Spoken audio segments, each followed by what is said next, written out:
قرآن مجید کے اندر اللہ رب العزت نے ہفتے میں 7 دن ہیں، لیکن قرآن مجید میں ان 7 دنوں میں سے اگر کسی دن کے نام پر قرآن میں سورت نازل کی ہے تو وہ جمعۃ المبارک کا دن ہے، اور وہ سورت کون سی ہے؟ سورۃ الجمعہ، یعنی اس کا نام ہی اللہ رب العزت نے جمعہ رکھا ہے۔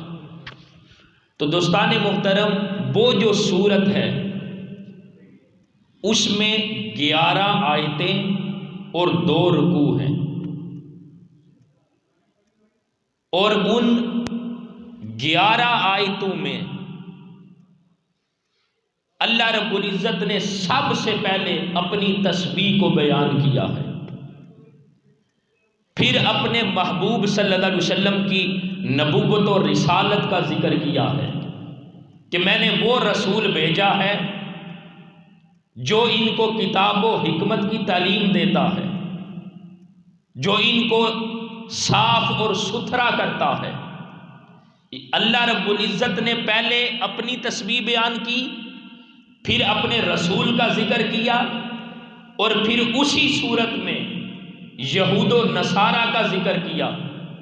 اور جو دوسرا رکوع ہے اس رکوع میں اللہ رب العزت نے مکمل جمعۃ المبارک کے حوالے سے بیان فرمایا کہ اے ایمان والو، جب جمعۃ المبارک کے لیے تمہیں بلایا جائے، اذان ہو، تو سب کچھ چھوڑ کر اللہ رب العزت کی بارگاہ میں حاضر ہوا کرو۔ خرید و فروخت، تجارت، جو کچھ بھی ہے سب کچھ ترک کر دو،